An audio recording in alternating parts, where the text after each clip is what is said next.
I'm still quite burnt out from the latest Train Sim World 6 video grind, so I figured I'd try to make something different that doesn't cause as much frustration as what can be caused by the TSW videos.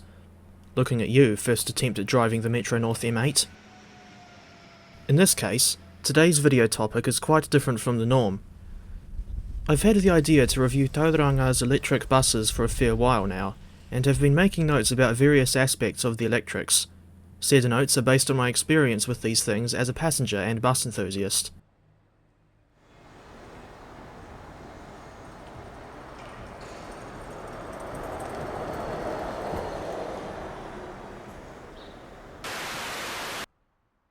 The city of Tauranga has a sizable network of bus routes, most of which connect the suburbs with the rather questionable central interchange on Durham Street, right at the very southern edge of the CBD. There's at least 3 outliers run with yellow buses, one of which is the number 20, which connects the Bayfair shopping centre with the town of Te Puke. Another example is the Crosstown, abbreviated to CT on the destination displays, which runs from Bayfair to Tauranga Crossing via State Highway 29, Windermere and Greerton. As for frequency, it's very inconsistent, with some routes, like the number 5 from Durham Street to Bayfair via Mount Maunganui, running every 15 minutes, while others are every 20 minutes, every 30 minutes, or, in the case of Route 59, only once an hour in each direction. Unfortunately, some of the connections between routes at Durham Street are really badly timed, in the sense that you end up having to wait longer than what I would consider to be reasonable for the connecting bus. I refer you to the timetables that are available on the Baybus website. There are 96 buses in the current Bayhopper Yellow fleet, but only 5 of them are electric. The other 91 are conventional diesels, specifically Enviro 200s built between 2012 and 2014. The electrics are essentially a modernised version of the older diesel buses, and were built in 2019. I was intrigued upon finding out that, although they're still listed as Enviro 200 MMC EVs built by Alexander Dennis, they also incorporate Chinese-made components, such as the chassis for one thing. I've also noticed the BYD logo in the middle of the steering wheel on these buses. Incidentally, one of the bus designs that I saw in London looks very similar, if not identical to, the electrics that we've got back home.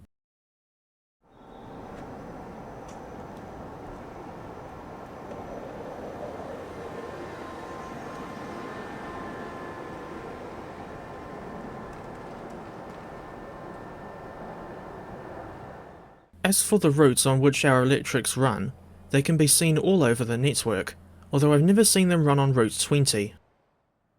However, because I don't work for Kinetic, the company that provides drivers and buses for the main Bayhopper services, I'm not privy to information regarding specific routes on which an electric will run on a given day, and most of my journeys aboard one of these things have happened purely by chance. There have been some occasions when I've noticed a pattern with these electrics, such as when they run at least one trip on Route 59, from Greerton to the city centre via Sunvale, on a Monday afternoon. Unfortunately, I only have one clip of an electric running as the 59. I vaguely remember that, when they were first introduced, the electrics only ran on a select few routes, although I forget the specific routes in question.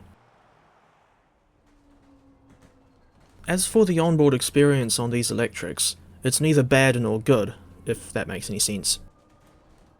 These buses can seat 34 people, with that capacity including 10 fold-up seats, making more space for wheelchairs and prams compared to what the diesels can offer. Legroom on the electrics isn't the best, especially for taller people like me, although of course your mileage may vary. As for seat comfort, I believe it to be fairly middle of the road, without referencing that song by the Pretenders, and I can't help thinking that there's something off about the angle of the backrest. Not quite sure how to describe it. All things considered, the electrics still feel more spacious than the diesels, if you ask me, and the diesels have even worse legroom to boot.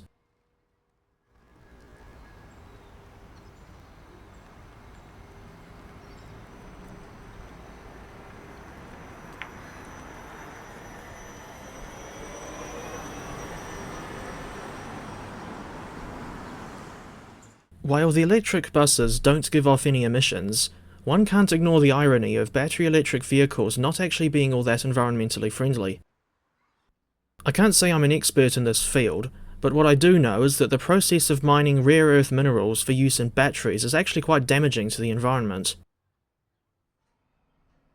Despite knowing that it would involve a lot of work, and probably money, which I can't imagine the powers that be would want to spend, to install the overhead catenary, I would rather see electric buses powered by overhead wires and trolley poles as opposed to onboard batteries, especially if the electricity comes from renewable sources. Incidentally, the city of Auckland used to have trolley buses between 1938 and 1980, while our capital city, Wellington, also had trolley buses for many years, having properly introduced them in 1949, but they pulled down the last of their wires in 2017, and have since jumped on the battery electric craze too.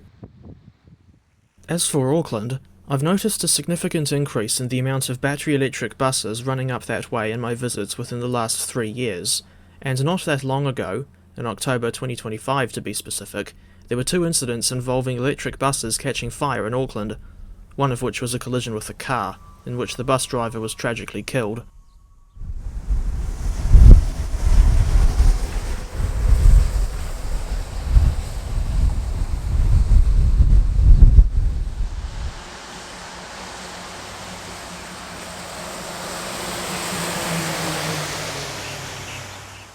I may not be an expert on the batteries they put in these buses, but I do know that I would not want to be anywhere near an electric bus, or any EV for that matter, if it caught fire, as unlikely as a fire may be.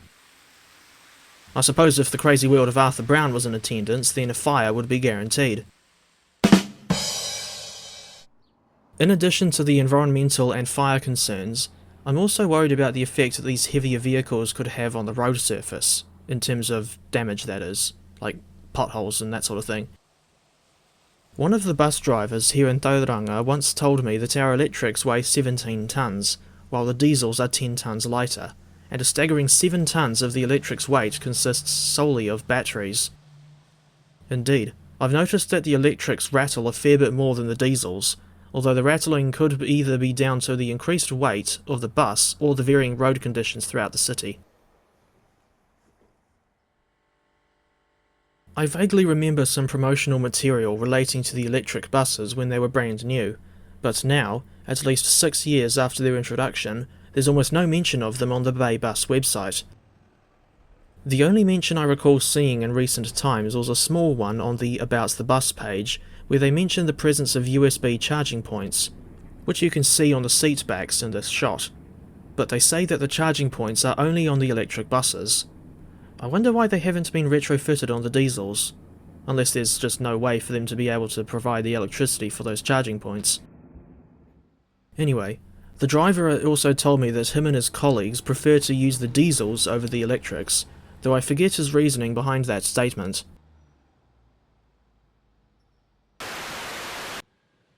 As a bus enthusiast, I still find it interesting whenever I end up on board an electric bus here in Tauranga, given the electric's rarity, but at the same time, I question why the Bay of Plenty Regional Council bothered introducing them in the first place, and why Kinetic and the council keep them in service despite the small fleet size.